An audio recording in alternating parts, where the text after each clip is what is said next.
नमस्कार दोस्तों, technical coaching classes के YouTube चैनल पे आपका एक बार पुनः स्वागत है। मैं सुभाष जयपाल आपका एक बार पुनः स्वागत करता हूं। कल किसी कारणवश क्लास अटेंड नहीं हो पाई थी, जिसको ध्यान में रखते हुए कल हम अपने टेक्निकल कोचिंग क्लास के YouTube चैनल के अंदर मैंने कल आपके लिए एक टेस्ट डाला था। और जैसे ही आप टेक्निकल कोचिंग क्लास का YouTube चैनल खोलोगे, उसका जो कम्युनिटी टैब है उसके अंदर मैंने टेस्ट की लिंक डाल दी थी। तो जिन बच्चों ने टेस्ट अटेंड नहीं किया है वो आज अपना टेस्ट अटेंड कर सकते हैं। कल मैं उसकी वेट लिस्ट जारी कर दूंगा। तो आप सभी टेक्निकल कोचिंग क्लास का YouTube चैनल खोल के उसकी जो कम्युनिटी टैब है उसको खोलोगे तो खोलने पे वहां पे सारी की सारी पोस्टर डाली गई है और टेस्ट की भी वहां पे लिंक डाल दी गई है। तो वहां से खोल के सभी बच्चे टेस्ट दे सकते हैं। वो आज के लिए आपके लिए अनेबल रहेगा। कल से मैं वहां से हटा दूंगा उसको और कल से उसकी मेरिट लिस्ट जारी कर देंगे। आज दोस्तों अपने जो टॉपिक पढ़ने जा रहे हैं वो पढ़ेंगे जूल का नियम। देखो,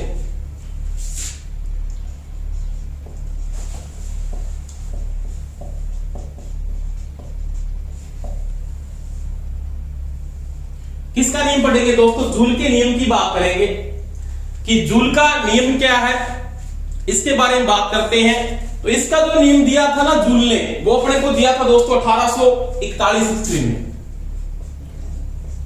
यानी सन 1841 ईस्वी में जूल ने अपना एक नियम दिया था। और किसके बारे में दिया था? वो दिया था उष्मा के बारे में। यानी एक जूल नामक वैज्ञानिक था, उसकी अगर मैं नॉर्मल सी डेफिनेशन की अगर मैं बात करता हूं तो वो क्या कहना चाहता है कि किसी कंडक्टर के अंदर कोई भी कंडक्टर है, जैसे मान लिया मेरे पास कोई भी एक कंडक्टर है, मान लिया एक चालक है ये।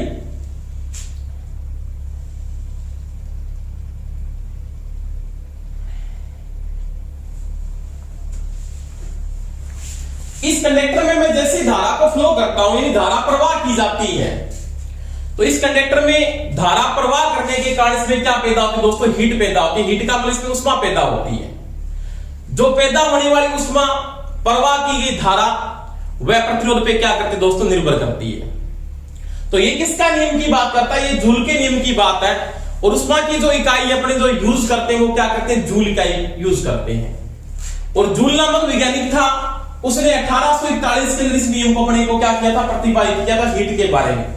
उसकी नॉर्मल सी डेफिनेशन में अगर मैं बात करता हूं तो किसी भी कंडक्टर के अंदर जब आप धारा को फ्लो करते हो, धारा का जब प्रवाह किया जाता है तो वो क्या करता है दोस्तों? गर्म होता है। गर्म का मतलब उसमें क्या जनरेट होती है? हीट जनरेट होती है। क्या जनरेट होती है? हीट जनरेट होती है। अब जैसे आपने धारा को फ्लो किया तो इसमें क्या पैदा हुई? उष्मा, यानी क्या पैदा हुई? हीट पैदा हुई। वो किस बात पे निर्भर करती है? तो वो सभी को पता है, प्रवाह होने वाली धारा और किस पे डिपेंड करती है दोस्तों? रेजिस्टेंस पे डिपेंड करती है। तो ये तो नॉर्मल सी बात है। अपने जो टॉपिक कर रहे हैं पूरी डीपली से कर रहे हैं, अपने को पूरे ढंग से समझना है कि इसके अंदर क्या हो रहा है, कैसे हीट पैदा हो रही है और किस कारण से वो जनरेट हो रही है। जैसे मैं एक बात करता हूं कि मेरे पास एक कंडक्टर है। कंडक्टर का मतलब मेरे पास ये क्या? एक चालक है। इसके ऊपर मैं दोस्तों क्या करता हूं? इलेक्ट्रिकल फील्ड लगाता हूं। इलेक्ट्रिकल फील्ड का मतलब एक और मैंने दोस्तों क्या लगा दिया? High potential. और एक और मैंने क्या लगा दिया? लो पोटेंशियल लगा दिया। यानी पॉजिटिव का मतलब मैंने बात की थी पहले हाई पोटेंशियल, एचपी का मतलब हाई पोटेंशियल उच्च विभव है यहां पे। और यहां पे क्या आपके पास? लो पोटेंशियल, यानी निम्न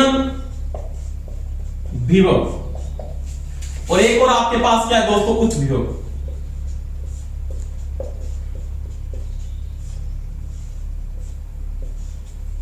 जैसे आपने इस कंडक्टर के ऊपर पोटेंशियल अप्लाई किया, एक और आपने क्या कर दिया दोस्तों? हाई पोटेंशियल लगा दिया। एक और आपने क्या लगा दिया? लो पोटेंशियल लगा दिया। तो क्या होता है?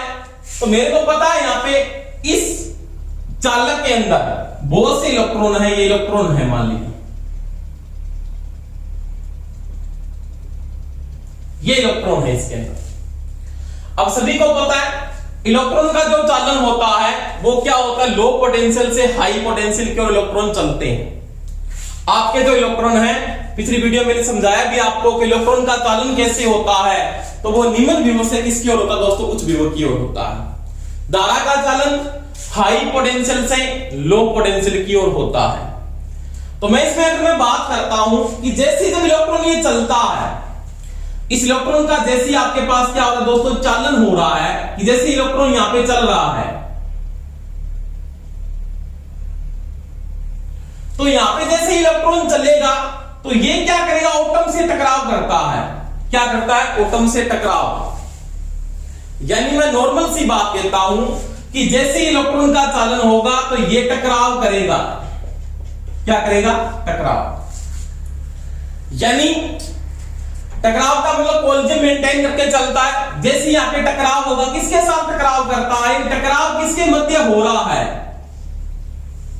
तो किसके साथ टकराव कर रहा है, ये जो इलेक्ट्रॉन का टकराव किसके मध्य हो रहा है, तो इलेक्ट्रॉन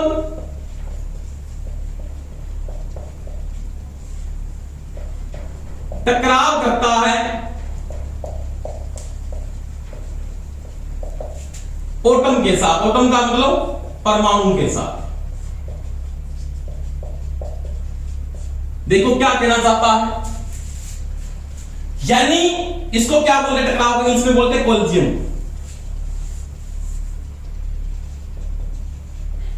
क्या बोलते हैं, कोलिजन। ये जैसे कोलिजन करता है, किसके साथ कर रहा है, परमाणु के साथ। यानी इलेक्ट्रॉन किसके साथ कोलिजन कर रहा है, तो वो एटम के साथ कर रहा है। किसके साथ कर रहा है दोस्तों, एटम के साथ। एटम का मतलब परमाणु के साथ कर रहा है। और जैसे ये टकराव कर रहा है उसके कारण मेरे को पता है, जैसे किसी चीज में जब टकराव होता है तो वहां पे क्या होता है, घर्षण होता है। क्या होता है, घर्षण होता है। और सभी को पता है घर्षण के कारण अपने को पता है दोस्तों क्या पैदा होती है, हीट पैदा होती है। क्या पैदा होती है, हीट पैदा होती है। अब जैसे मैं यहां पे कहता हूं, क्या इस टकराव की आप गणना कर सकते हो, इस टकराव को माप सकते हो, आप नहीं माप सकते। इलेक्ट्रॉन का टकराव आप माप सकते हो, एटम के साथ नहीं माप सकते। तो मैंने आपको पहले समझाया इस टॉपिक के अंदर कि जब इलेक्ट्रॉन परमाणु के साथ टकराव करता है, इलेक्ट्रॉन टकराव करता है परमाणु के साथ, उसको अपने क्या बोलते हैं, क्या कहते हैं। आपने पिछली वीडियो में पढ़ा होगा, स्टार्टिंग में मैंने आपको बात बताई है कि इलेक्ट्रॉन का टकराव जब परमाणु के साथ होता है तो उस चीज को क्या कहा जाता है, उसको दोस्तों अपने क्या बोलते हैं, वहां पे क्या कहते हैं, उसको अपने कहते हैं दोस्तों प्रतिरोध। क्या कहते हैं, प्रतिरोध। यानी जो ये टकराव है वो क्या कहलाएगा दोस्तों, रेजिस्टेंस कहलाता है। क्या कहलाता है, रेजिस्टेंस। क्या कहलाता है, रेजिस्टेंस कहलाता है। और इस टकराव के कारण क्या पैदा हो रही है, हीट पैदा हो रही है। इसका मतलब इसका जो पहला कारण है, यानी जैसे आपने क्या किया, एक कंडक्टर के ऊपर पोटेंशियल अप्लाई किया जूल के अनुसार से, आपने एक और हाई पोटेंशियल लगाया, एक और आपने क्या लगाया दोस्तों, लो पोटेंशियल लगाया, तो इलेक्ट्रॉन जो चलता है वो निम्न पोटेंशियल से उच्च पोटेंशियल की ओर चलता है, या निम्न विभव से उच्च विभव की ओर चलता है। अब मेरे को पता है ये जो पदार्थ है ना, ये बहुत से परमाणुओं के संयोग से बना हुआ है, और जब ये इलेक्ट्रॉन चलेगा तो ये परमाणु से क्या करेगा, टकराव करेगा। क्या करेगा, टकराव करेगा।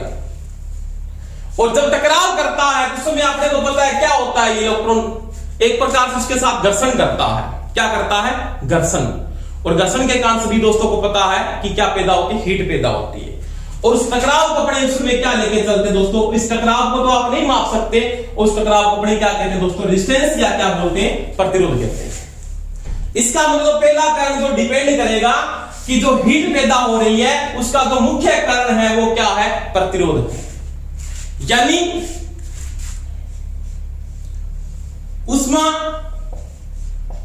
पैदा होने का कारण, होने का कारण क्या है, प्रतिरोध, या इसको क्या बोलते हैं दोस्तों, रेजिस्टेंस कहते हैं। क्या कहते हो, रेजिस्टेंस। या आपने शॉर्टकट में इसको क्या लिखते हैं दोस्तों, आर से लिखा जाता है। क्या कहते हैं, रेजिस्टेंस। यानी किसी भी कंडक्टर के अंदर जो हीट जनरेट होती है, ऊष्मा पैदा होती है, उसका जो मुख्य कारण है वो क्या, उसका प्रतिरोध है। क्या है, प्रतिरोध। अब देखो आपको एक बात मैं बोलता हूं यहां पे कि जैसे कोई चालक गर्म होता है या हीट पैदा करता है, उसका जो रेजिस्टेंस डिपेंड करता है। आपने ओम्स लॉ में पढ़ा होगा, आर इक्वल टू क्या होता है, ओम्स लॉ के अनुसार V बटा क्या होता है, I होता है। क्या होता है, V बटा I। आपको कोई यहां पे ये पूछ लेता है, मान लिया कि मेरे से कोई पूछ लेता है क्या प्रतिरोध वोल्टेज पे डिपेंड करता है, क्या धारा पे डिपेंड करता है। जैसे मैं सिंपल बात करूं कि धारा अगर कम होगी तो डिस्टेंस क्या होगा, इसके नियम के अनुसार क्या होगा, ज्यादा होगा। धारा ज्यादा होगी तो आर क्या होगा, कम होगा। पोटेंशियल डिफरेंस यानी वोल्टेज ज्यादा होगी तो आर क्या होगा, ज्यादा होगा। और ये जब कम होगा तो इसके साथ ये भी क्या होगा, कम होगा। क्या वोल्टेज और धारा पे डिस्टेंस डिपेंड करता है? करता है दोस्तों? नहीं करता। आपका वोल्टेज और धारा के साथ डिस्टेंस डिपेंड नहीं करता, क्योंकि आपने एक बात पढ़ी थी, मैंने पिछले टॉपिक में आपको करवाया दोस्तों, ओम्स लॉ। वहां पे क्या बात डिपेंड की थी कि ये जो है ये कांस्टेंट है, यानी क्या है, ये स्थिरांक का, ये स्थिर है। ओम्स लॉ में पढ़ा था आर एक स्थिरांक है, यानी एक स्थिर रहेगा, ये कांस्टेंट वैल्यू आर की। और आर जो डिपेंड करता है तो आर बराबर आपने पढ़ा था समानुपाती में एल बटा में क्या होता है दोस्तों, ए होता है। क्या होता है, एल बटा में ए। जैसे मैं बात करता हूं चालक की लंबाई बढ़ाओगे तो ये टकराव क्या होगा दोस्तों, बढ़ेगा। जैसे आपने चालक की लंबाई बढ़ाई तो इलेक्ट्रॉन का टकराव क्या होगा, ज्यादा होगा, तो रेजिस्टेंस क्या होगा, ज्यादा होगा। लंबाई कम करोगे तो इलेक्ट्रॉन का टकराव परमाणु या एटम के साथ क्या होगा, कम होगा, रेजिस्टेंस क्या होगा दोस्तों, कम होगा। एरिया बढ़ाओगे तो टकराव क्या होता है, कम होता है। एरिया बढ़ाने पे टकराव क्या होता है, कम होगा। और एरिया कम करने पे टकराव क्या होता है, ज्यादा होता है। तो ये लंबाई अगर चेंज करोगे या एरिया चेंज करके तो उस पर रेजिस्टेंस क्या करता है दोस्तों, डिपेंड करता है। ये मैंने पहले बता दिया। तीसरी में अगर बात करता हूं, आर बराबर आपने ये भी पढ़ा है रो एल बटा में ए। अब ये जो रो है ना, ये रो, इसके साथ भी आपका जो रेजिस्टेंस है वो डिपेंड कर रहा था। और ये जैसे मैं बात करता हूं, जैसे आपके पास एल्यूमिनियम है तो एल्यूमिनियम में क्या होगी, हीट ज्यादा जनरेट होगी, क्योंकि उसका विशिष्ट प्रतिरोध दोस्तों क्या होता है, ज्यादा होता है। कॉपर में क्या पैदा होगी, कम पैदा होगी। क्यों? क्योंकि उसका विशिष्ट प्रतिरोध क्या है, कम है। तो वही बात है, ये क्या करता है, पदार्थ की किस्म पे डिपेंड करता है, किसका रेजिस्टेंस ज्यादा आएगा, किसका कम आएगा। किसी की रेजिस्टिविटी ज्यादा है, किसी की रेजिस्टिविटी क्या है, कम है। तो आर को डिपेंड करता है, इन मानों पे डिपेंड करता है, न कि वोल्टेज और करंट पे आर डिपेंड करता है। जैसे मैं सिंपल बात कहता हूं कि मैंने यहाँ पे पोटेंशियल एक तो पोटेंशियल लगा दिया, मान इन दोनों के बीच मैंने पोटेंशियल 20 वोल्ट का अप्लाई किया। इस आर का मान अगर चेंज हो रहा है, 20 वोल्टेज के साथ कुछ समय के बाद मैंने 40 वोल्टेज अप्लाई किया, तो क्या आर चेंज होगा, नहीं चेंज होगा। यानी पोटेंशियल के कारण या धारा के कारण आपका रेजिस्टेंस डिपेंड नहीं करता है। वो जो डिपेंड करता है वो एल, ए और रो पे करता है। जैसे आपने लंबाई को बढ़ाई तो इसका टकराव क्या होगा, ज्यादा होगा। लंबाई कम की तो टकराव क्या होगा, कम होगा। तो वही बात है यहाँ पे कि जो ऊष्मा पैदा होने का मुख्य कारण है वो पहला कारण किसको डिपेंड करेगा, रेजिस्टेंस कारण होता है। किसी चालक में अगर रेजिस्टेंस का मान पाया जाता है तो उसमें क्या पैदा होती है दोस्तों, हीट पैदा होती है। हीट का मतलब ऊष्मा पैदा होती है। दूसरा कारण मैं इसका देखूं तो इलेक्ट्रॉन ड्रिफ्ट वेलोसिटी के कारण इलेक्ट्रॉन का चालन होता है।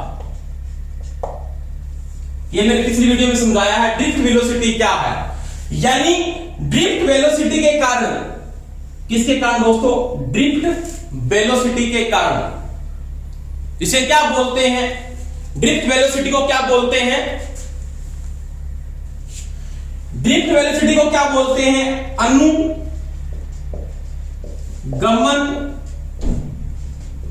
वेग। यानी इलेक्ट्रॉन का अनुगमन वेग या ड्रिफ्ट वेलोसिटी के कारण इलेक्ट्रॉन का चालन होता है। यानी जो इलेक्ट्रॉन चलता है वो एक एटम के अंदर ड्रिफ्ट होके चलता है। ड्रिफ्ट का मतलब यहां से ये यहां पे चला गया, इसका मतलब यहां से दूसरा आएगा यहां। अब सभी को पता है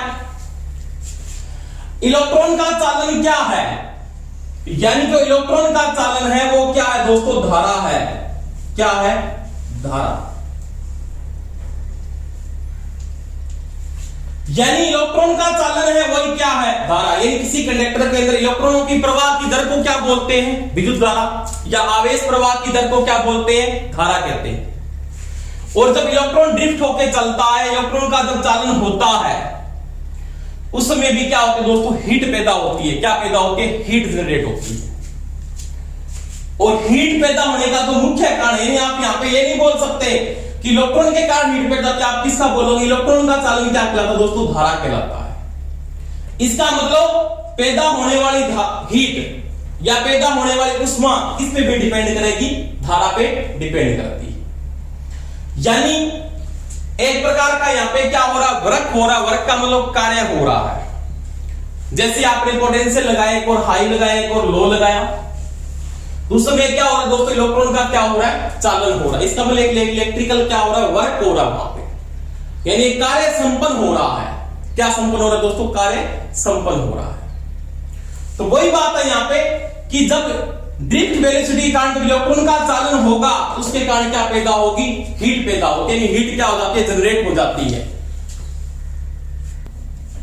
तो यहां पे आपने बात क्या की कि ड्रिफ्ट वेलोसिटी के कारण क्या हो रहा है? इलेक्ट्रॉन का चालन हो रहा है, जिसको अपने दोस्तों क्या बोलते हैं? धारा, या क्या बोलते हैं दोस्तों? करंट कहते हैं,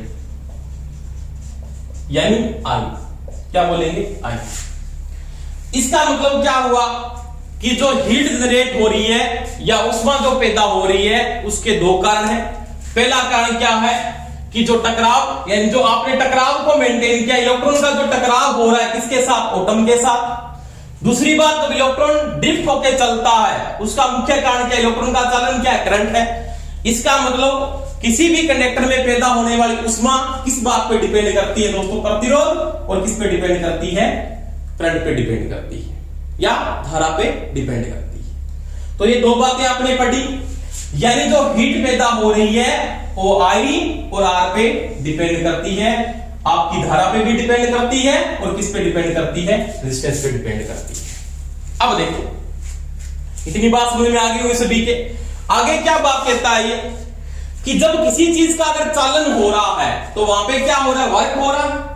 क्या हो रहा है? वर्क।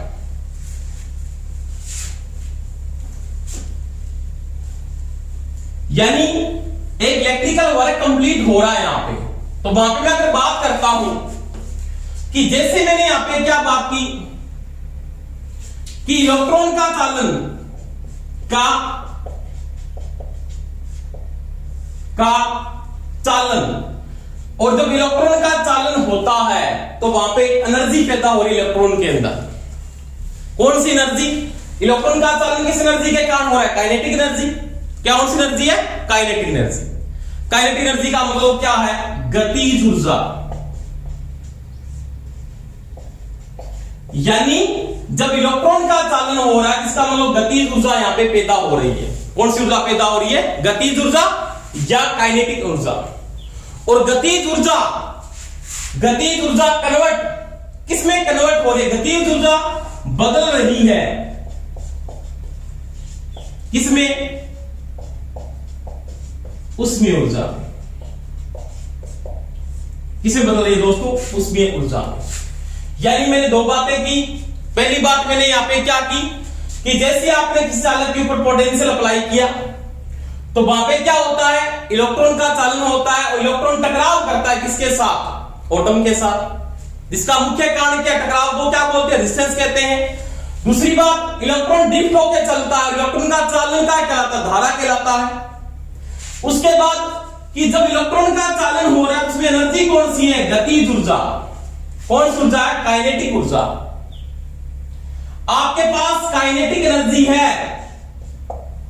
कौन सी ऊर्जा है? काइनेटिक एनर्जी कन्वर्ट किसमें हो रही है? Heat energy. किसमें कन्वर्ट हो रही है? Heat energy. इसका मतलब मैंने पहले भी बात की थी, ऊर्जा को पैदा नहीं किया जा सकता। ऊर्जा का क्या होता है? रूप चेंज करते हैं बार बार। यहां पे क्या हो रहा है? गतिज ऊर्जा किसमें चेंज हो रही है? उसमें ऊर्जा में।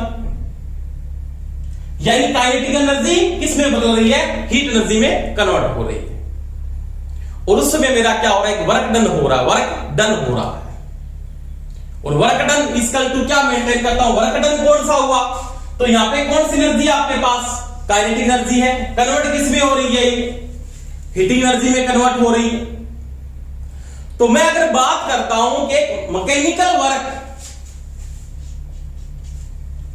किसमें कन्वर्ट हो रहा है या समानुपाती में क्या लेके चल रहे हो, मैकेनिकल वर्क कन्वर्ट समानुपाती क्या है, हीटिंग वर्क।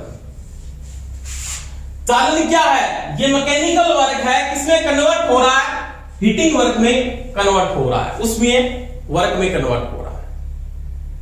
अब मैं अगर बात करता हूं तो ये किसके बराबर होता है, वर्क इक्वल टू आप क्या लिखते हो, जूल हीट, क्या लिखते हो, जूल हीट, यानी work equal two joule heat है। अब मैं अगर बात करता हूं कि जो आपकी उष्मा आती है, जूल जो मेंटेन करके चलता है या हीट जो डिपेंड हो रही है वो किसके बराबर डिपेंड हो रही है, यानी जूल बराबर मैं क्या लिख सकता हूं, तो जूल बराबर दोस्तों क्या होगा, W बटा में H, क्या होगा, W बटा में H, यानी इसके बराबर आप लिख सकते हो 4.187 जूल प्रति कैलोरी, यानी जो डिपेंड कर रहा है वो 4.187 जूल प्रति कैलोरी के बराबर होता है, यानी ये जो चीज है वो 4.187 जूल प्रति कैलोरी के बराबर है। तो मैंने यहां पे बात की कि गतिज ऊर्जा कन्वर्ट किसमें हो रही है, उसमें ऊर्जा में कन्वर्ट हो रही है, और ये जो टोटल वर्क डन हो रहा है, यानी यहां पे आपने जैसे को पोटेंशियल अप्लाई किया, एक और आपने हाई पोटेंशियल किया दोस्तों, एक और आपने क्या किया, लो पोटेंशियल किया, जैसे आपने अप्लाई किया तो यहां पे टोटल वर्क डन हो रहा है, यानी कार्य हो रहा है। मैकेनिकल वर्क है वो हीटिंग वर्क के समानुपाती है। तो मैंने बात की यहां पे W इक्वल टू जूल प्रति हीट, और जूल यानी जो जूल डिपेंड करता है उसकी जो अपने पास एक इकाई निकल के सामने आती है वो 4.187 जूल प्रति कैलोरी होता है। तो ये मैंने बात की। अब देखो वर्क की अगर मैं बात करता हूं, यानी कार्य हो रहा वो किसके कारण से हो रहा है, जैसे मैं अगर वर्क की बात करूं, यानी कोई भी आपका जो वर्क डन हो रहा है वो किसके बराबर डिपेंड करता है, तो वर्क जो हो रहा है वो किसके बराबर है, वो आपके पास क्या है दोस्तों, V इंटू में क्या है, I है, क्या है, V इंटू में I, क्योंकि आपने पोटेंशियल लगाया, पोटेंशियल एक प्रकार का क्या आपके पास प्रेशर यानी दबाव है, फोर्स है एक प्रकार का, उसके कारण चालन किसका हो रहा है, करंट का चालन हो रहा है। तो ये आपका जो इलेक्ट्रिकल वर्क डिपेंड करता है वो इस पे डिपेंड करता है, ये W इक्वल टू क्या है, V इंटू I है। अब इलेक्ट्रिकल वर्क है वो किसमें कन्वर्ट हो रहा है, वो हीट वर्क में यहां पे कन्वर्ट हो रहा है। इसका मतलब मैं H बराबर क्या लिख सकता हूं, यहां पे V इंटू में I भी लिख सकता हूं। अब V इंटू I है तो आपने पढ़ा है ओम्स लॉ में V बराबर क्या होता है, IR होता है, क्या होता है, IR। तो H बराबर क्या लिखता हूं, IR इंटू में क्या है, I इक्वल टू H बराबर क्या होता है, I स्क्वायर इंटू में R, यानी जो हीटिंग वर्क हो रहा है वो इसके क्या दोस्तों बराबर है। यानी कोई भी आपको ये पूछ लेता है किसी कंडक्टर के अंदर पैदा होने वाली उष्मा या हीट किस पे डिपेंड करती है, तो आप इसमें VI को डिपेंड नहीं करेंगे, क्योंकि आपने बात की जिससे पहले इलेक्ट्रॉन की ड्रिफ्ट वेलोसिटी के कारण धारा का चालन होता है, दूसरी बात क्या, किसकी बात की, टकराव के कारण डिस्टेंस पैदा होता है, हीट का मुख्य कारण क्या है, I स्क्वायर R है। अब देखो आपको मैं अगर बात करता हूं, जैसे मेरे पास एक 100 वाट का लैंप है, क्या है, 100 वाट का लैंप है, ये कितनी हीट पैदा करता है, कितनी हीट पैदा करता है, तो आपने पढ़ा था वहां पे, आपने पढ़ा था कि आपने वर्क इक्वल टू पढ़ा था वहां पे कि कार्य करने की दर क्या कहलाती है, शक्ति कहलाती है ना। पी बराबर आपने क्या पढ़ा था, W बटा में T पढ़ा था। तो यहां पे आपने पढ़ा था ये किसमें आता है, जूल प्रति सेकंड, और इसके बराबर आपने क्या लिखा था, जूल प्रति सेकंड किसके बराबर था दोस्तों, वाट के बराबर था, ये 1 वाट बराबर 1 जूल प्रति सेकंड होता है। यानी ये 100 वाट की 1 सेकंड में हीट पैदा करेगा, उष्मा पैदा करेगा 1 सेकंड के अंदर। तो वही बात है कि जो हीट पैदा हो रही है वो I स्क्वायर इंटू R के बराबर होती है।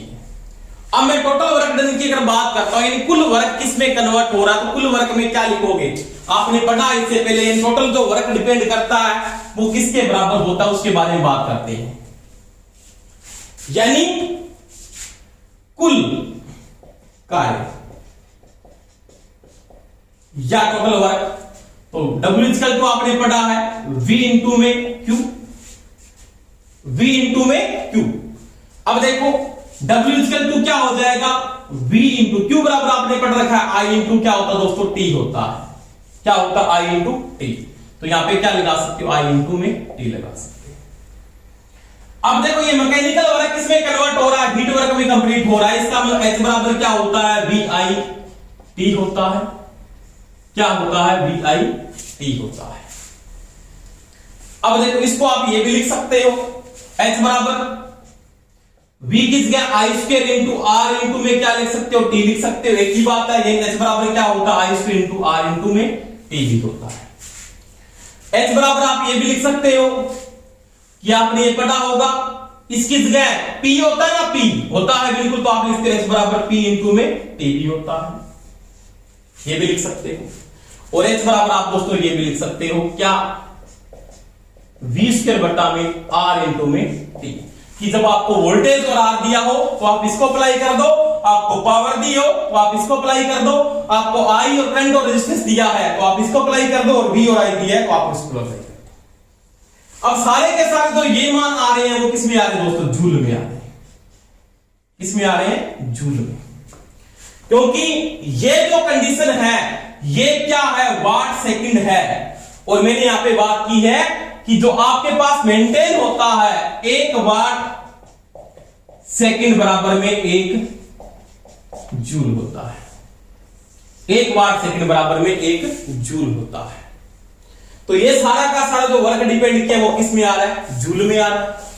किस में आ रहा है दोस्तों, जूल में आ रहा है।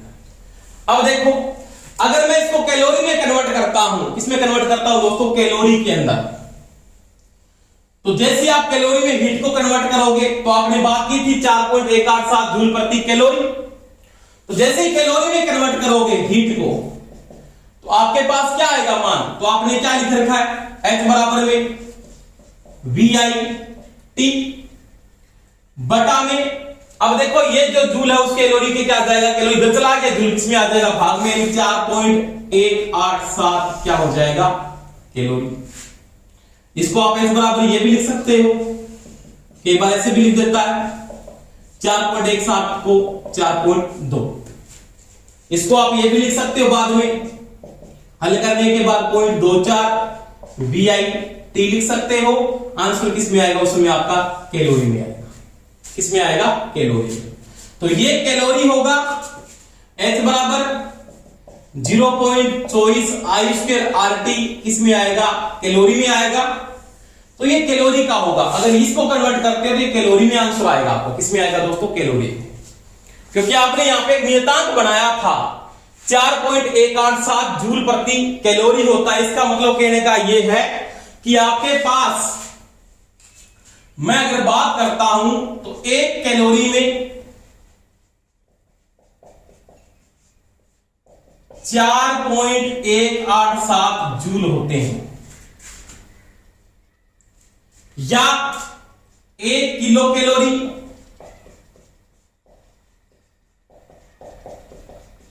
में 4187 जूल होते हैं।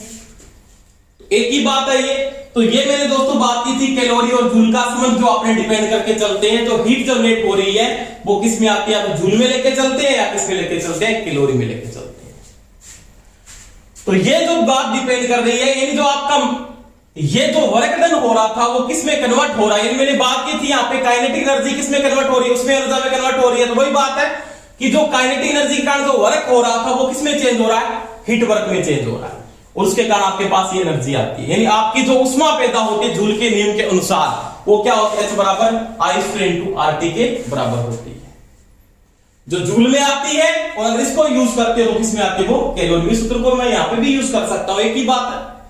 अगर 0.24 से गुणा किया गया है तो कैलोरी में आएगा, अगर भाग दिया गया 4.187 से उसकी जगह वो 4.2 भी लिख सकता है, एक ही बात है। तो आंसर आपका किस में आएगा दोस्तों, कैलोरी में आएगा। किस में आएगा, कैलोरी। तो ये मैंने दोस्तों किसकी बात की, जूल के नियम की बात की। जैसे वो कोई भी कहता है यहां पे इस कंडक्टर का रेजिस्टेंस मैंने दे दिया, इसके ऊपर मैंने पोटेंशियल अप्लाई कर दिया, टाइम मेरे को दिया हुआ है, तो मैं इसकी क्या निकाल सकता हूं, हीट निकाल सकता हूं, यानी क्या निकाल सकता हूं, उष्मा निकाल सकता हूं। तो मैंने कहा था हीट पैदा होने के मुख्य अपने पास दो ही कारण होते हैं। पहला कारण उसका रेजिस्टेंस होता है और दूसरा कारण उसका क्या होती है, धारा होती है। दो कारणों पर डिपेंड करते हीट, करंट और क्या है, रेजिस्टेंस।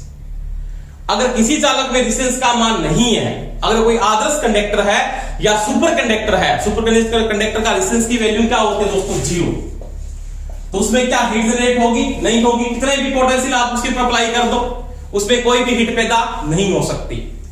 पहला कारण उसमें रेजिस्टेंस होना चाहिए, दूसरी अगर उसमें धारा प्रवाह हो रही है उसमें क्या पैदा होगी, हीट पैदा होती है, जो किसके बराबर डिपेंड करती है, H बराबर I स्क्वायर RT के बराबर। तो ये आपका क्या था, टोटल वर्क डन था। तो ये मैंने दोस्तों बात की, किसके नियम की बात की, जूल के नियम की बात की। अब देखो आगे क्या बात करते हैं, देखो आगे बात करता हूं अगर इसमें, तो ये अपने जूल के नियम की बात की थी। तो यहां पे जूल क्या है, एक यांत्रिक तुल्यांक है उष्मा का, उसके बारे में अगर बात करता हूं तो एक लाइन के अंदर अपने नोट भी करेंगे एक बात को, देखो यानी मैं यहां पे बात करता हूं, यहां जूल उष्मा का यांत्रिक तुल्यांक है, क्या है, यांत्रिक तुल्यांक है। यानी यहां पर जूल उष्मा का क्या एक यांत्रिक तुल्यांक है, यानी ये किस में बात कर रहा, मैकेनिक तुल्यांक है जूल किसका, उष्मा का एक। इसमें मैंने बात की थी कि आप अगर बात करते हो कि 4.187 जूल प्रति कैलोरी होता है, पहली बात तो ये नोट कर लेना कि 4.187 जूल प्रति कैलोरी होता है। दूसरी मैं अगर यहां पे बात करता हूं कि यहां पे अगर बात को अगर नोट करता है तो 1400 फुट पौंड प्रति 1400 फुट पौंड प्रति CHUB होता है, सेंटीग्रेड हीट यूनिट, यानी 1400 फुट पौंड प्रति CHUB होता है हीट के अंदर आप अगर बात करते हो। उसके बाद में अगर बात करूं तो 778 फुट पौंड प्रति BTHU, यानी ब्रिटिश थर्मल यूनिट भी होता है, यह भी उष्मा के अंदर क्या आता है दोस्तों, शामिल होता है। अगर इसके बाद अगर बात करते हो तो यह भी बात आपने नोट की थी, 4187 जूल प्रति किलो कैलोरी भी होता है। तो ये चीज का ध्यान रखें, ये भी कंडीशन आपकी सही है। 4.187 जूल प्रति कैलोरी भी होता है, 1400 फुट पौंड प्रति सेंटीग्रेड हीट यूनिट भी होता है, 778 फुट पौंड प्रति ब्रिटिश थर्मल यूनिट भी होता है और 4187 जूल प्रति किलो कैलोरी भी होता है। तो ये ऑप्शन में पूछ सकता है कौन सा संबंध आपका सही है, तो ये संबंध आपको ध्यान रखने हैं। समझ में आई मेरी बात? तो हीटिंग में ये चीजें आप डिपेंड करके चलते हो, यानी आपके पास जूल क्या है, उष्मा की यांत्रिक यानी मैकेनिकल तुल्यांक है ये, यानी 4.187 जूल प्रति कैलोरी भी होता है, 1400 फुट पौंड प्रति सेंटीग्रेड हीट यूनिट भी होता है और 778 foot pound British thermal unit भी होता है, 4187 जूल प्रति किलो कैलोरी भी होता है। यानी 1 किलो कैलोरी में 4187 जूल होते हैं, एक ब्रिटिश थर्मल यूनिट में 778 फुट पौंड प्रति फुट पौंड होते हैं और एक सेंटीग्रेड हीट यूनिट में 1400 फुट पौंड होते हैं और एक कैलोरी के अंदर 4187 4.187 जूल होता है। समझ में आई मेरी बात? क्या कहना चाहता है? प्रति का मतलब एक कैलोरी में 4.187 जूल होते हैं, एक सेंटीग्रेड हीट यूनिट में 1400 फुट पौंड होते हैं, ब्रिटिश थर्मल यूनिट में एक ब्रिटिश थर्मल यूनिट में 778 फुट पौंड होते हैं, 1 किलो कैलोरी में 4187 जूल होते हैं। तो ये मैंने बात की दोस्तों उस तुल्यांक की जो आपने पढ़ा, इसका भी आप नोट करेंगे साथ साथ में। एक सभी को मैंने स्टूडेंटों को बोल दिया है कि सभी साथ साथ में दोस्तों नोट्स जरूर बनाते जाओ। आपके कोई समस्या आ रही है, प्रत्येक वीडियो आप देख रहे हो तो उसको लाइक करो, अगर आपको अच्छा लग रहा है तो आप उसको लाइक करो, और ज्यादा से ज्यादा आप शेयर करने का भी प्रयास करो, जबकि आपके साथ स्टूडेंटों को क्या मिले, उसका फायदा मिले। अगर आपको क्लास अच्छी लग रही है तो उसको लाइक जरूर करें। तो ये मैंने बात की थी कि आपके पास जूल के नियम की बात की थी, यानी जूल नामक वैज्ञानिक ने किसके बारे में पढ़े को नियम दिया था, वो उष्मा के बारे में बात की थी। और जूल में एक बात की, यहां पे उष्मा का क्या एक यांत्रिक तुल्यांक है। अब देखो आगे मैं अगर इसमें बात करता हूं उष्मा के बारे में, तो वो कहता है किसी पात्र में जो उष्मा पैदा होती है, अगर मैं यहां पे एक बात करूं कि किसी पात्र में जो उष्मा पैदा हो रही है, इसमें अपने बात करेंगे तापीय दक्षता, तापीय दक्षता या एफिशिएंसी के बारे में बात करता हूं कि तापीय दक्षता क्या है। जैसे कोई हीटर है, उसके ऊपर आपने किसी चीज को रख दिया, जैसे पानी को रख दिया गर्म करने के लिए, तो पानी आपका क्या होगा दोस्तों, गर्म हो रहा है। तो उस समय मेरे को पता है कि जो हीटिंग एनर्जी है वो संपूर्ण की संपूर्ण पानी में कन्वर्ट नहीं हो रही, यानी संपूर्ण जो ऊर्जा है वो आपके पास, यानी आप जो, जैसे मैं बात कर रहा था अभी कि जैसे मैंने हीटर के द्वारा किसी पानी को गर्म करा, जैसे मैंने क्या किया, विद्युत के द्वारा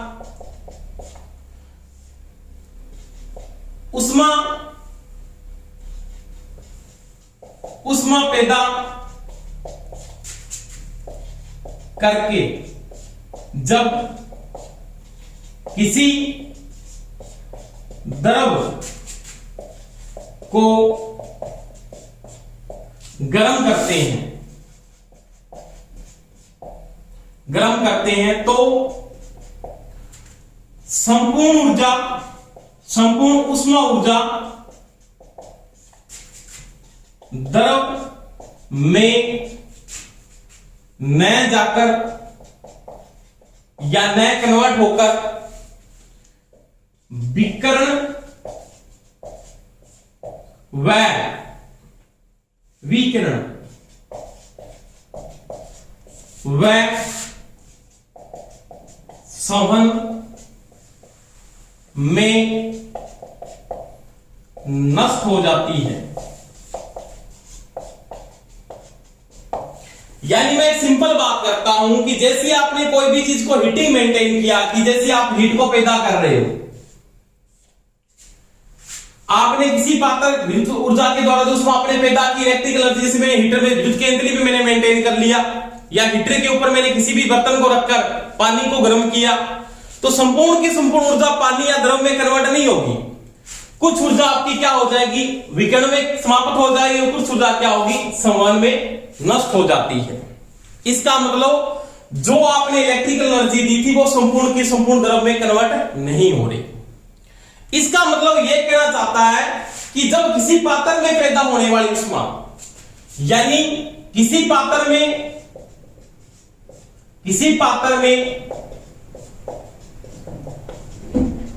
पैदा उष्मा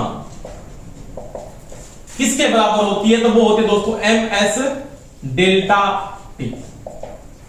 ms डेल्टा टी, m का मतलब होता है मास या द्रव्यमान। क्या होता है, मास या द्रव्यमान। s क्या होती है, विशिष्ट उष्मा। डेल्टा टी क्या होता है, तापमान। अंतर किस में मान आता है इसका, कैलोरी। किस में आता है, कैलोरी। अब क्या कहता है कि तापीय दक्षता क्या है, तापीय दक्षता किसी पात्र में उपयोगी द्रव में पैदा उष्मा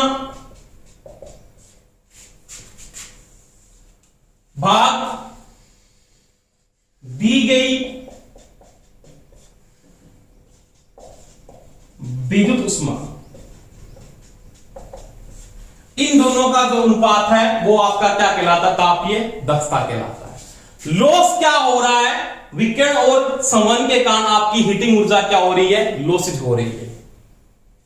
यानी मैं अगर बात करूं दोनों की, आपके पास ये जो है ये इसकी क्या है? आउटपुट है। ये क्या है? इनपुट। यानी इसको मैं ये लिख सकता हूं ms डेल्टा टी बटा 0.24 I² RT, क्योंकि ऊपर वाला भी कैलोरी है, नीचे वाले कैलोरी परसेंटेज में निकालने से 100 से क्या कर देंगे दोस्तों? गुणा कर देंगे। तो ये आपकी क्या होगी? उसमें तापीय दक्षता होती है। अब ये भी कैलोरी है और ये भी किसमें आता है? कैलोरी। एम क्या है? यहां पे द्रव्यमान। क्या है? द्रव्यमान। एच क्या है? विशिष्ट ऊष्मा। डेल्टा टी क्या है? तापमान अंतर। यानी डेल्टा टी की मैं अगर बात करता हूं तो वो क्या है? तो इस प्रकार से आपने बात की तापीय दक्षता किसके बराबर है? तो ये आपके पास क्या है? किसी पात्र के अंदर जो द्रव है उसमें पैदा ऊष्मा बटा आपने जो सॉकेट से सप्लाई ले रहे हो वो ऊष्मा, इन दोनों का जो अनुपात है वो क्या कहलाती है? आपकी तापीय दक्षता। जैसे मैं बात करता हूं कि जैसे आपने कोई बात की कि मेरे पास एक विद्युत केंद्र है, मान लिया ये सॉकेट है और ये कोई भी आपके पास एक विद्युत केंद्र है, मान लीजिए ये किसके साथ जुड़ी है? सॉकेट के साथ।